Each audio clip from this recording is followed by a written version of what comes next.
Hi ಎಲ್ಲರಿಗೂ ನಮಸ್ತೆ. Welcome to Amrutha Sushi YouTube channel. ನಾನು ನಿಮ್ಮ ಪ್ರೀತಿಯ ಅಮೃತ. ಇದು ನನ್ನ ಮೊದಲನೇ ಲಾಗ್ ಆಗಿರುತ್ತೆ. ಈ ವಿಡಿಯೋ ಬಂದು ಊರಿಂದ ಬ್ಯಾಂಗ್ಳೂರು ಹೋಗಬೇಕಾದ್ರೆ ಈ ದೇವಸ್ಥಾನಕ್ಕೆ ಹೋಗ್ತಿದ್ದೇವೆ. ಈ ದೇವಸ್ಥಾನ ರೋಡ್ಗೆ ಕಾಣಿಸುತ್ತೆ.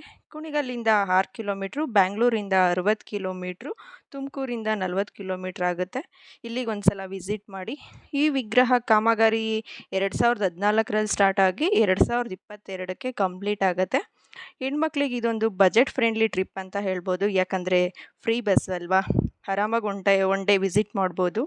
ಇದು ವಿಶ್ವದ ಅತಿ ಎತ್ತರದ 161 ಅಡಿ ಪಂಚಮುಖಿ ಆಂಜನೇಯ ಸ್ವಾಮಿ ಆಗಿರುತ್ತೆ.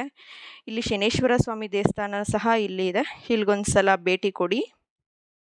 ಪಂಚ ಅಂದರೆ 5. 1ನೇದು ಹಯಗ್ರೀಯ, 2ನೇದು ನರಸಿಂಹ, 3ನೇದು ವಾನರ, 4ನೇದು ಗರುಡ, 5ನೇದು ವರಹ ತಲೆಗಳಿವೆ. 161 ಅಡಿ ಪಂಚಮುಖಿ ಆಂಜನೇಯ ಸ್ವಾಮಿ ವಿಗ್ರಹದ ಕೆಳಗಡೆ ಪಂಚಮುಖಿ ಆಂಜನೇಯ ಸ್ವಾಮಿ ದೇವಸ್ಥಾನ ಸಹ ಕೆಳಗಡೆನೇ ಇದೆ. ನೋಡೋದಕ್ಕೆ ತುಂಬ ಖುಷಿ ಅನಿಸುತ್ತೆ. ನಾವು ಇಲ್ಲೆಲ್ಲ ಹೋಗಿದ್ದಾಗ ಅಷ್ಟೊಂದೇನು ಕ್ರೌಡ್ ಇರಲಿಲ್ಲ, ಬಟ್ ತುಂಬ ಖುಷಿ ಅನ್ನಿಸ್ತು. ಅದನ್ನೆಲ್ಲ ನೋಡ್ತಾ ಇದ್ದರೆ ಮತ್ತೆ ಇನ್ನೊಂದು ಸಲ ಬರಬೇಕಂತ ತುಂಬ ಆಸೆ ಆಗ್ತಿತ್ತು. ನೀವು ಒಂದು ಸಲ ವಿಸಿಟ್ ಮಾಡಿ, ಮನಸ್ಸಿಗೆ ನೆಮ್ಮದಿ ಸಿಗುತ್ತೆ, ತುಂಬ ಖುಷಿ ಅನಿಸುತ್ತೆ.